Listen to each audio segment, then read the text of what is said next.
au zoo. Quand les grilles se sont refermées,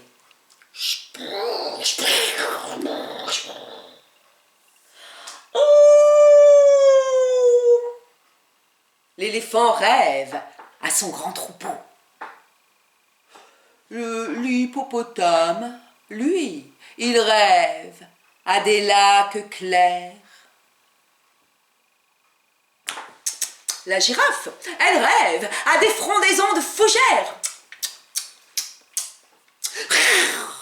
Le lion rêve à des craquements dans les feuilles.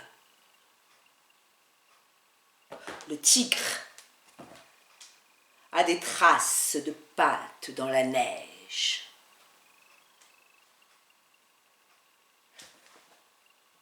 La panthère, elle rêve à des pelages passant dans des rayons de lune.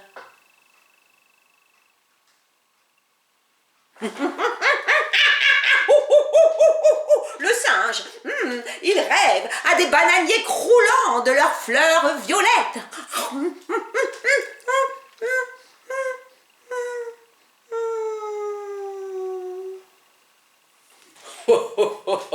L'ours polaire, il rêve à des cascades poissonneuses.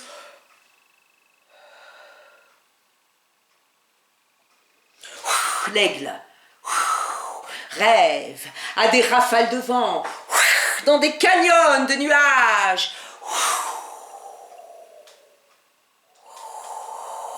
Mais il replie ses ailes dans sa cage.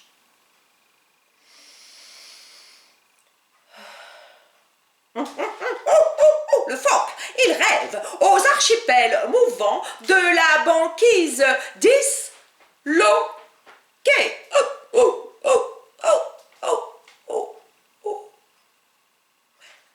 Et l'enfant du gardien du zoo, vous savez à quoi il rêve? Il rêve à la plage. Parce qu'à la plage, on peut... Oui, c'est vrai, on peut faire des châteaux de sable. Et même que si on veut, on peut être la princesse ou le prince dedans. Ah oui, on peut aussi nager, plonger, nager dans l'eau comme les dauphins. C'est vrai, il y a aussi des coquillages. Un jour, à la plage, j'en ai trouvé un.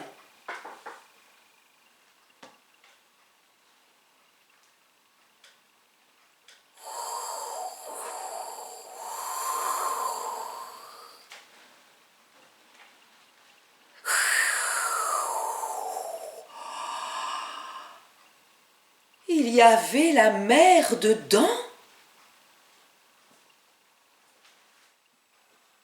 Bonjour, donc je suis Sanne Godefroy, comédienne et intervenante en milieu scolaire pour des ateliers théâtre depuis longtemps auprès de maternelle et de primaire. Donc je vous ai raconté une poésie de Michel Butor qui s'appelle Au zoo.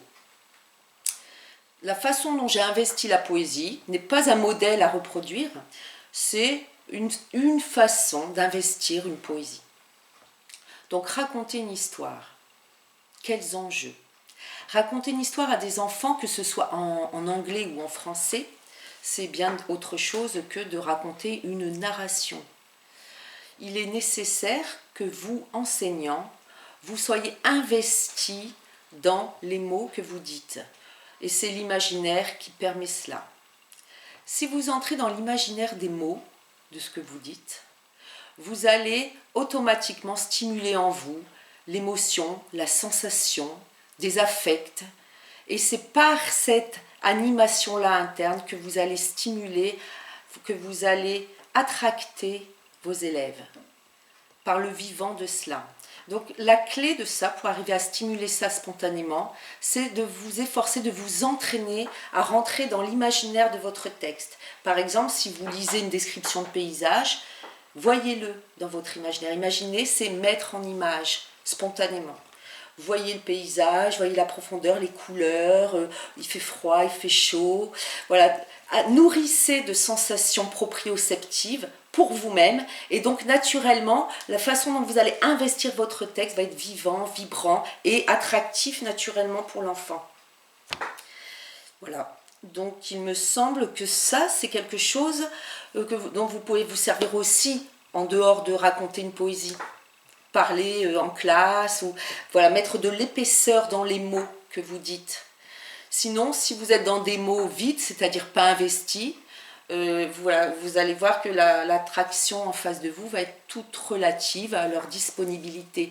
Il ne s'agit pas que ce soit l'élève qui vienne à vous, mais vous qui émaniez une attractivité et du coup qui captez l'enfant, parce que ça va faire écho en lui et il sera en résonance avec vous. Et c'est là que se jouent vraiment tous les apprentissages.